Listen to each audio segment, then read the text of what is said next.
And welcome back to Stanny Boy Reviews. I'm your host, Stanley. Guys, thank you so much for taking the time to check out my channel and to talk about my favorite horror films, and let's face it, yours too! I dropped a little hint in my last episode where I talked about my experiences at Monsterpalooza about what this review was going to be, and I hope you caught it.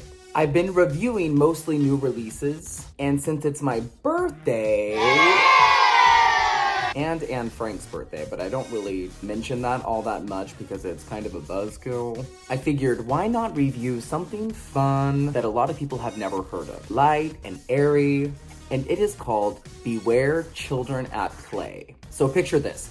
11-year-old chubby little Stanny at Suncoast Video with my best friend Ryan with money to burn in his pocket searching for a new movie to poison his eyes. At this point, I had seen pretty much everything that I could see. I think I'd even seen Faces of Death. And honestly, when I came across the cover of Beware Children at Play, and it had that little warning label at the bottom of it, I was pretty intrigued. So of course, I just had to buy it. The angel at the counter had no problem selling this movie to me. And she didn't even ask me any questions, which was pretty normal for the people at Suncoast Video. Do you guys remember Suncoast Video? So Ryan and I went home, popped it into the VCR, watched it. Were we impressed? Not really. Did it leave an impression though? Did we watch it again? Never again. It got lost in the VHS shuffle, but the last scene would haunt me for quite some time for a number of reasons. And I'm not sure whatever happened to my original copy of this movie. Cut to this last weekend at Monsterpalooza, I was just cruising the vendors. Funny enough, I had just talked to my friend Ryan about this movie. I don't know how it came up in conversation, but we were talking about it. And voila, it just pops up at the Vinegar Syndrome booth, and it was only 25 bucks, so I bought it. I hadn't seen it, I hadn't thought about it, it hadn't crossed my mind in years. It's just how the universe works for me. I watched it with Christopher, my poor boyfriend, and the things he does for love. Can you believe that I made a date night out of this? I mean, we got pizza, the whole shebang. This is not a movie you watch with pizza or for a date night.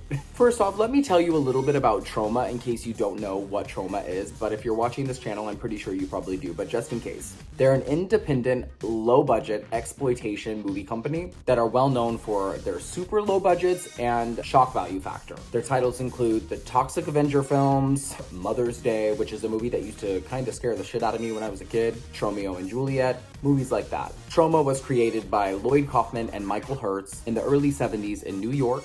They're actually still in operation to this day. The Toxic Avenger is still the face of their logo. Anyway, let's get on with it. Beware Children at Play is about a writer and his family who go to visit his best friend who is the sheriff of a small town where the children seem to systematically disappear every couple of months. It seems that there's a cult of cannibalistic tots that is forming in the woods nearby, led by one of the kids who disappeared 10 years ago, who goes by the name of Grindel, who is basing most of what he knows off of Anglo literature taught to him by his father, who he killed 10 years ago while on a camping trip. It's up to the writer and the sheriff to figure out what's going on, figure out why the children are being taken, why they are eating people, who started this mess, and why any of us should give a in the first place. Are you still with me? You guys. I think I should clear one thing up right away.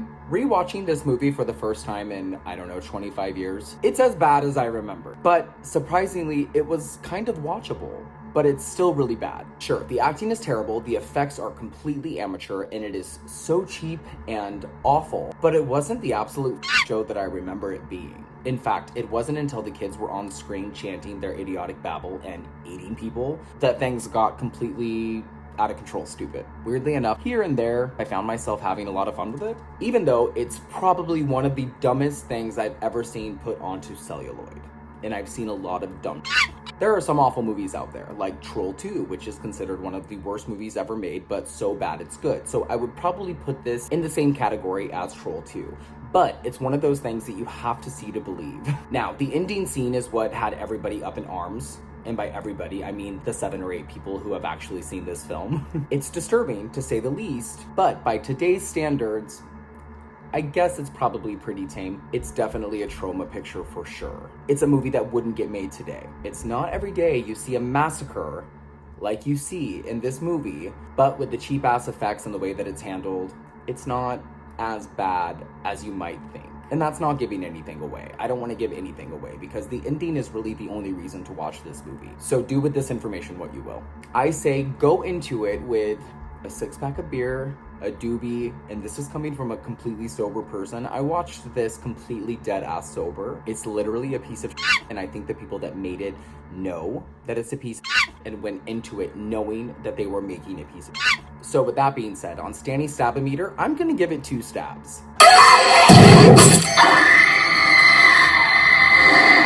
And that's because the death scenes, as cheap and as silly and as stupid as they are, they're a lot of fun. They're gory and they're over the top and they're really, really bad. They're really the only reason to watch this movie. And I was kind of here for the stupid dialogue and script.